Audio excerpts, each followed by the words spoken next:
forest was unnaturally still, as if the very trees were holding their breath. The creatures of the night had all been frightened into silence. Their animal instincts told them to hide, to shy away from the unnatural presence that had invaded their home. The only movement came from the orb as it hovered above the small clearing, pulsing and undulating in a mockery of life.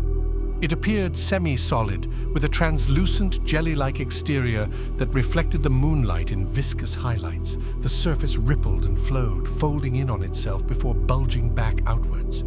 Strange protrusions would periodically bubble up from within, only to be reabsorbed into the central mass.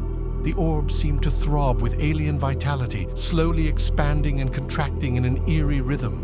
As if guided by some unfathomable intelligence, its shape continuously morphed and changed. One moment it sprouted gnarled, limb-like appendages that flailed wildly before being drawn back into the main body. Then it would collapse in on itself, becoming a rolling, amorphous blob before resuming its spherical shape.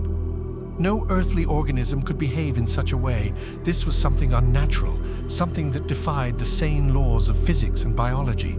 Simply being near the orb felt deeply wrong, as if its very existence was an affront to reality.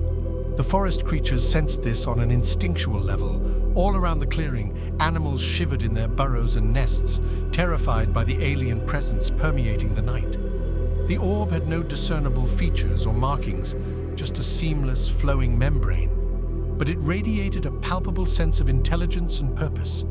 As it hovered silently between the trees, flashes of strange organ-like structures could be glimpsed inside, thrashing and churning in time with the exterior contortions. It was as if a mad, chaotic intelligence guided the orb's grotesque manipulations. What bizarre realm had spawned this abomination?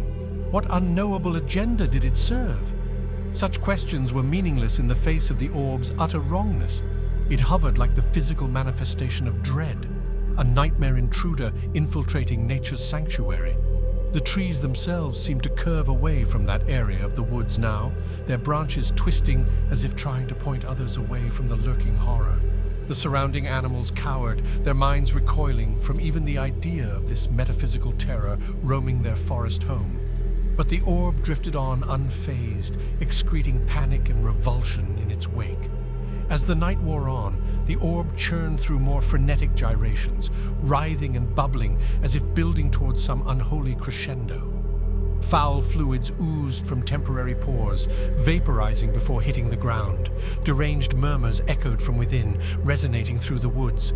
Perhaps these utterances spoke in the languages of hell, hailing demonic forces beyond the veil of reality. Then abruptly, the ghastly display ceased.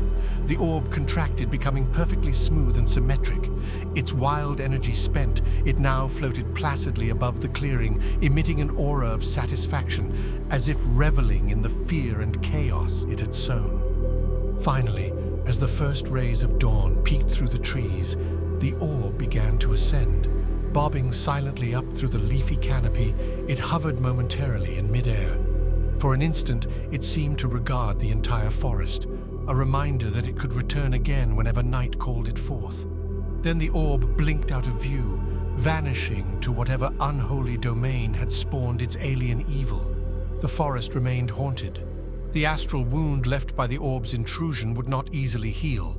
The creatures could now only wait and dread its next appearance, for nothing they knew could explain or combat such an incomprehensible menace.